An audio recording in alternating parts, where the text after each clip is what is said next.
திரு விஜய் அவர்கள் இப்போ இதில் தேர்தல் ஸ்பீச்சப்பையும் சொன்னார், அன்னைக்கு வெள்ளை அறிக்கை வர்றப்பையும் சொன்னாங்க, பல திட்டங்களில் 30% வரை முதல் குடும்பத்துக்கு போகுதுங்கிறாங்க. இப்போ 2000 கோடி திட்டத்தில் 30% போட்டால் 600 கோடி ரூபாய் வரைக்கும் லஞ்சம் வரலாம்.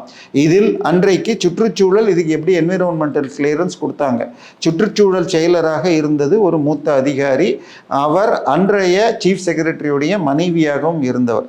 ஸோ சீஃப் செக்ரட்டரிக்கு இதில் பங்கு இருக்குங்கிறாங்க, இவருக்கு இருக்குங்கிறாங்க, சிஎம்டிஏ துறை, வனத்துறை, இது மாதிரி பல்வேறு துறைகள் இருந்து ஆளுக்கு 50லேருந்து 100ன்னு பல பேருக்கு கொடுத்ததாக சொல்கிறாங்க.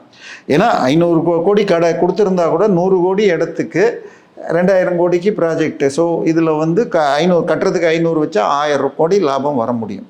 பட் 10க்கு 8 தடவை நிற்கலாம். 2 தடவை விழுகுன்னா, ஒரு பில்டிங் விழுந்தா 125 வீடு ஒரு பில்டிங்கில் மொத்தம் 14 ஃப்ளோ, இது 1295 வீடு, ஒரு வீட்டுக்கு 5 பேர்னு போட்டால் 500 பேர் என்ன அவங்க கீழே யாராவது இருந்தாலும் பாதிப்பு வரலாம். இன்னொன்று, ஒரு பில்டிங் விழுந்தால் அப்புறம் மற்ற இருக்க முடியுமா? நான் உங்களுக்கு கொடுக்குற முகலிவாக்கம் எப்படி அந்த பில்டிங் கட்டினா எப்படி இருக்கும், இதே அடுத்தது இது ராம்சேர் காடுன்னு பார்க்காம நீங்கள் சதுப்பு நிலம்னு எடுத்துக்கிட்டால் CRZல வரும்.